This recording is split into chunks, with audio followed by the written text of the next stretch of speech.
로또에 관련돼서 얘기를 좀 드릴 거예요. 로또보다는 차라리 로또 할 돈으로, 근데 로또가 더 위험하다는 생각 안 해보셨어요? 자, 세상 모든 사람들이 부자가 되는 그날까지. 안녕하세요, 철TV의 철입니다. 반갑습니다.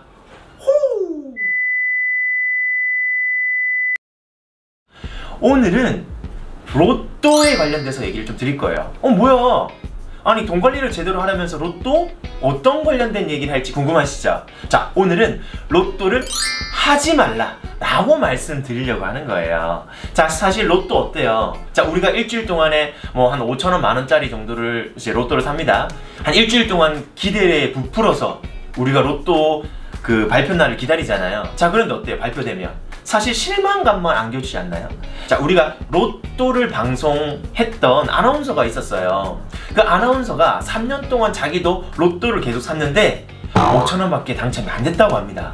그만큼 사실 로또 당첨되기 굉장히 어렵죠. 어떻게 보면 정말 초대박을 노리고 하는 겁니다. 자, 근데 우리가 쉽게 생각해보면 일주일에 5천원, 만원 별거 아니라고 생각할 수 있습니다. 이 별거 아닌 거를 어떻게 보면 우리가 바닥에 버리고 있는 거예요.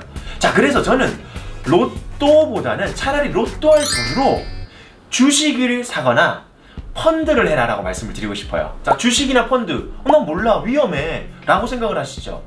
로또는 당첨이 안 되면 어때요? 그냥 그 돈 다 버리는 거잖아요. 오히려 주식이나 펀드는 어때요? 휴지 조각이 되지 않는 이상 남아 있습니다. 그럼 어떤 게 더 안정적이라고 할 수 있을까요? 오히려 주식이나 펀드가 더 안정적이라고 말할 수 있습니다. 자, 그래서 주식이랑 펀드, 오히려 그 돈으로 내가 주식이나 펀드를 사면 어떨까 한번 고민해 보신 적 있으신가요? 우리가 생각하기에 주식은 굉장히 큰 돈이 있어야지만 한다고 생각을 하시죠. 꼭 그렇지만은 않습니다. 자, 실제로 주식 같은 경우에 한 주에 뭐 1,000원짜리부터 해서 2,000원, 3,000원, 4,000원, 만원, 굉장하게 다양한 가격이 구성이 되어 있습니다. 자, 주식을 한번 사보겠다라고 가정을 해보겠습니다. 자, 한 주에 내가 만원씩 주식을 산다라고 가정을 하게 되면, 자, 1년에 몇 주인가요? 52주잖아요. 52주 동안에 주식을 사는 거예요. 자, 그러면 일단은 내가 들어간 돈이 얼마예요? 52만원입니다. 자, 여기서 52만원에서 10년 동안 하면 얼마인가요? 520만원이 되는 거예요. 생각보다 꽤 큰 돈입니다. 자, 그런데 예를 들게요. 자, 오늘 7월 4일 기준으로 모나미라고 하는 회사가 있습니다.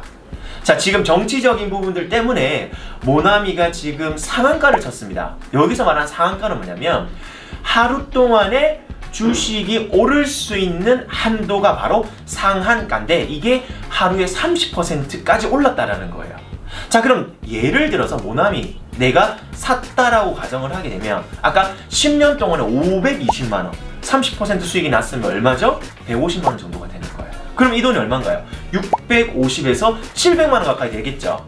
자, 물론 제가 지금 특정 회사 주식을 사라고 말씀을 드리는 게 아닙니다. 자, 만약에 이런 경우 10년 동안 만약에 매출에 대한 부분 회사가 성장해서 회사가 수익이 더 많이 난다라고 가정을 하게 되면 주가가 더 많이 상승할 수도 있는 거예요. 그러면 실제로 우리가 한 주에 만원씩 투자한 돈이 10년 뒤에는 1,000만원 또는 2,000만원까지 갈 수도 있다라는 거예요. 자, 그러면 우리가 10년 동안에 차를 한 대 바꿀 수 있는 가격이 될 수도 있는 거죠. 자, 근데 로또는 어떤가요? 10년 동안에 당첨이 될 수도 있겠지만 거의 대다수는 아시다시피 당첨이 안 됩니다. 근데 그 돈 어떻게 된가요? 내 돈이 아니라 당첨된 사람들 주머니에 들어가게 되는 거예요. 자, 그래서 대박을 노리지 말고 차라리 로또보다는 주식이나 펀드를 사셔라 라고 말씀을 드리고 싶어요. 주식이나 펀드는 소액으로도 충분히 가능하기 때문에 로또를 뭐 5천원, 만원 사는 것보다 주식을 한 주, 두 주, 펀드를 5천원, 만원씩 해서 매주 사는 방법, 오히려 그러한 습관을 들이게 되면 내 자산에 대한 가치가 올라갈 수 있겠죠. 자, 지금 말씀을 드리는 거는 주식이나 펀드를 무조건 해라 이게 아닙니다. 차라리 로또보다는 주식이나 펀드를 해서 내 자산을 늘리는 게 더 낫지 않겠나라는 걸 말씀을 드리는 거예요. 그러면 이렇게 생각할 수 있어요.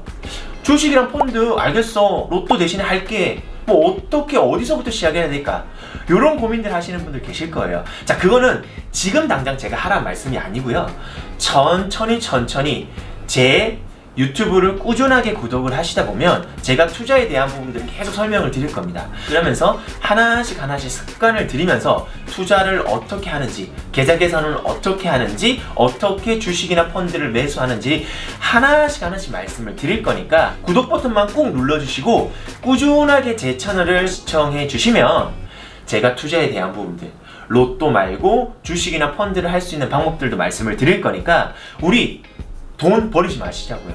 로또 물론 좋지만 로또보다는 차라리 이렇게 효율적으로 내가 돈을 쓸 수 있는 방법들을 좀 생각을 해보셨으면 좋을 것 같습니다. 자, 로또 다시 한번 정리해 드릴게요. 로또보다는 차라리 그 돈으로 매주 주식이나 펀드를 사라. 차라리 그 주식이나 펀드를 꾸준하게 사게 되면 그게 나중에 5년이 되고 10년이 되면 내 종잣돈이 되기 때문에 그 돈으로 충분하게 차를 바꾸다든지 뭐 해외여행을 정말 유럽을 정말 이렇게 갔다 온다든지 할 수 있는 부분들이 있기 때문에 효율적인 지출을 하자 라는 말에서 제가 로또를 하지 말라고 한 거지 무조건 투자를 해라 마라 말씀드린 건 아니다 라는 것만 명심하시면 좋을 것 같습니다. 자, 그리고 투자는 꼭 전문가의 상담 또는 공부를 꼭 통해서 내가 투자를 하시기를 권해드리겠습니다. 자, 오늘도 여기까지 말씀을 드렸는데 오늘 내용도 조금이나마 도움이 되셨다라고 생각이 되시면 구독, 좋아요 버튼 눌러주시는 거 잊지 마시고요. 그럼 다음 시간에 뵙겠습니다. 안녕히 계세요.